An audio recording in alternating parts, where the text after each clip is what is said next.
Hi. So what's on our mind today is that we're actually all on the other side of the world, in New Zealand. That's why we're upside down, obviously.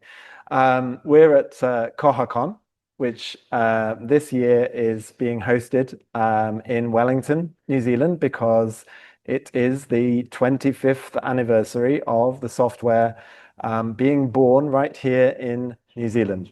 And so the community has come together to have its annual conference. And in fact, this year we have 6 days of conference time, 3 days of which is the formal talks and conference sessions. And then the next 3 days are the Hackfest days.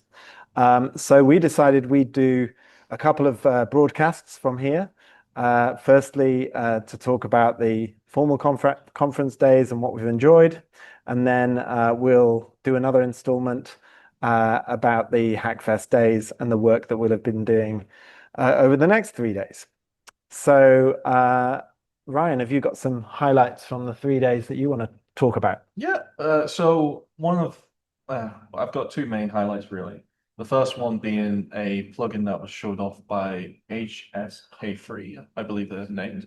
It converts Mark XML blobs is what they call them, into rationalized databases and tables that you can actually search upon. So you'll actually be able to go through all of your different biblios and actually do queries on them directly with MySQL, which actually works well with Koha's implementation of reports as well, because you can immediately do it there. Or if you have Metabase, another thing that you can do there as well. So I saw a lot of potential in that for everyone. So honestly, that looked incredible, and I would like to play with it myself one day. Luckily, I think it's out, so we can do it as soon as we get back. So looking forward to that one. Thanks, Ryan. That was great. And I think you really enjoyed the talk about data sovereignty that we had. Yes, I did. I really enjoyed hearing about how important data is for the New Zealand clients that they had at Catalyst, and how they want to take control of their data and have it within New Zealand itself instead of being with an American company.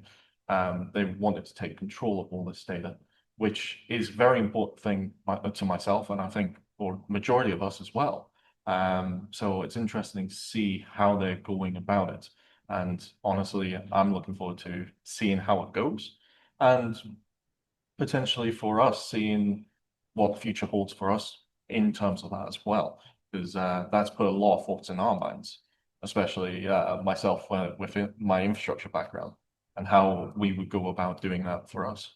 Yeah, I mean, I was really interested that Catalyst have their own cloud service that they offer to their customers, and would be interested in talking to the tech team at Open5th about what we could do, and why we might go in that direction if we did decide to go in that direction. I have a couple of highlights that I wanted to share. Mine are a little less technical than Ryan's, but I really enjoyed the talk that we had from Cuyahoga Public Libraries from the States, because it really opened my eyes to the potential for Koha to work with really large circulation numbers, a real huge number of users, and for Koha to be the right choice for that size and scale of operation.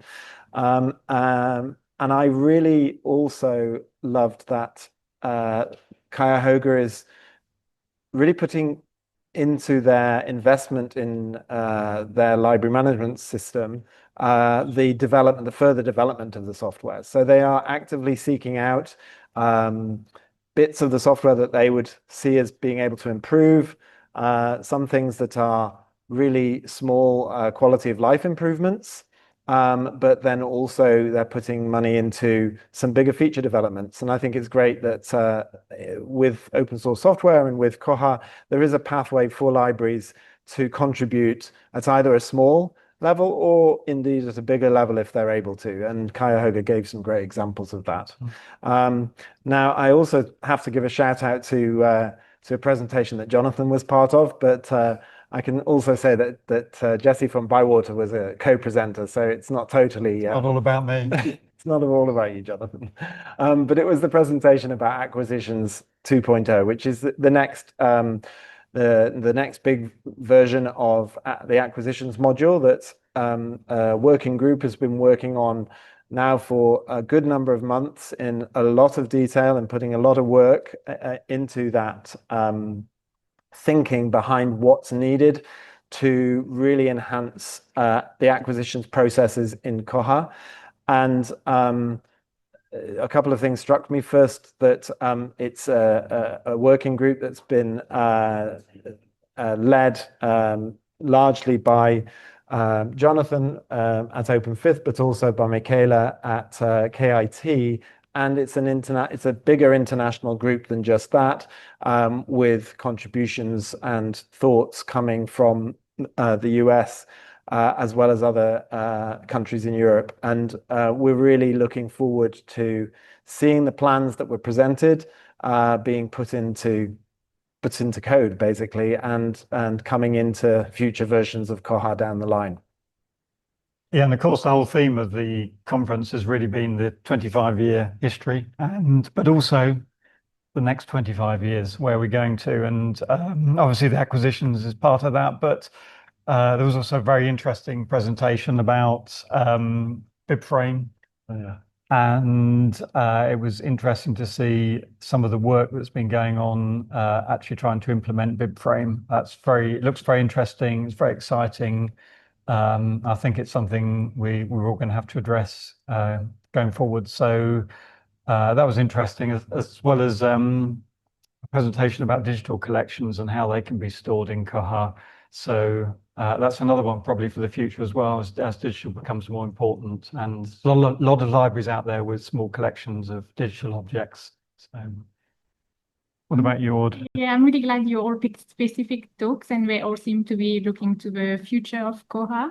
And I've just, my mind is so full of all 3 days, it's hard for me to pick presentations, so it's more themes for me. And the one theme was obviously the story of Koha. It's 25 years today, and we heard about the past of Koha, how it started, and how really, like, it was about people in libraries deciding current library management system weren't suitable for their ethos and what they wanted to do in their library, and developers having a similar mindset and deciding to support Koha and to improve on Koha.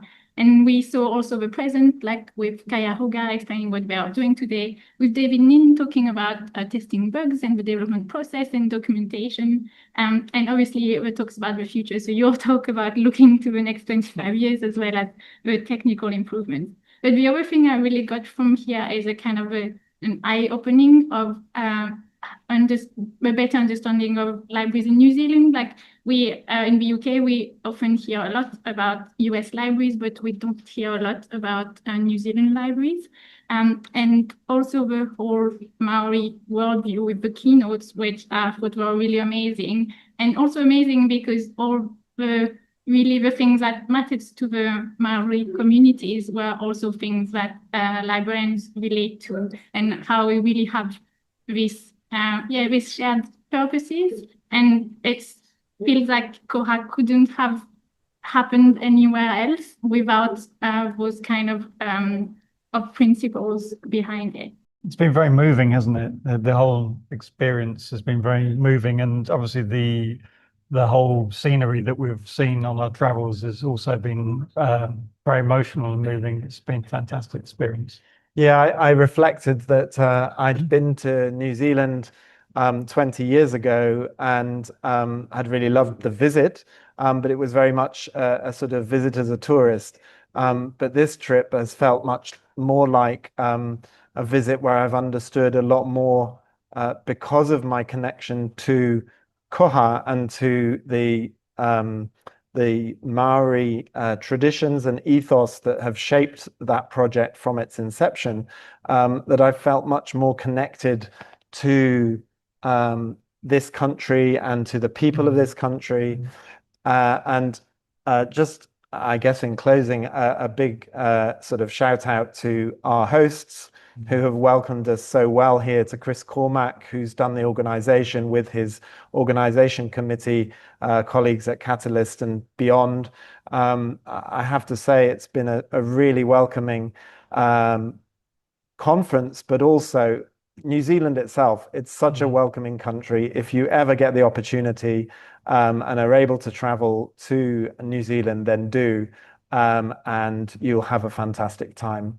We're going to leave it there for today, but we will, in a few days' time, record another video about what we've been working on in the Hackfest part of KohaCon, which will be running over the next few days, when we actually get down and do some work and move some of these projects forward in real time together as a community working together, which is what Koha is all about. So thanks for watching this What's on Our Mind video. We hope you've enjoyed it, and we'll look forward to talking to you again very soon.